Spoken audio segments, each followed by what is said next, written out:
আসসালামু আলাইকুম। ভাই ভাই, গরিবের ইফতার। তো ইফতার খেতে বসলাম। দেখুন, ডিম ভাজি, একটা বেগুনি, একটা আলুর চপ, তারপরে আর কি, তারপরে আমার বাচ্চাটা খাইতেছে একটু ভাজা, এর সাথে আছে আলু বেগুনি। এটা হচ্ছে আমার বইয়ের থালা। তো আমরা সবাই একসাথে ইফতার করতেছি, সবাই দোয়া করবেন। তো আজকে মোটামুটি ভালো খাবার আছে। তো আজকে বাজারে গেছিলাম, যাওয়ার পরে অনেক কিছু কিনে আনলাম, কারণ সব সময় তো ভালো খাওয়া হয় না।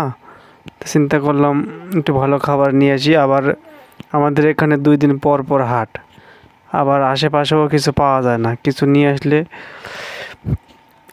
যেমন খুরমা খেজুর, তারপর যে বুন্দিয়া, এগুলো নিয়ে আসি। নিয়ে আসলে 2 দিন খাওয়া যায়।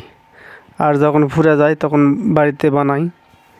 আবার মনে করেন যে সব দিনে তো আর বানানো যায় না, মাঝে মধ্যে হালকা পাতলাও ইফতার হয়ে যায়। এর আগে আমি ভিডিও দিছি, দেখেছেন।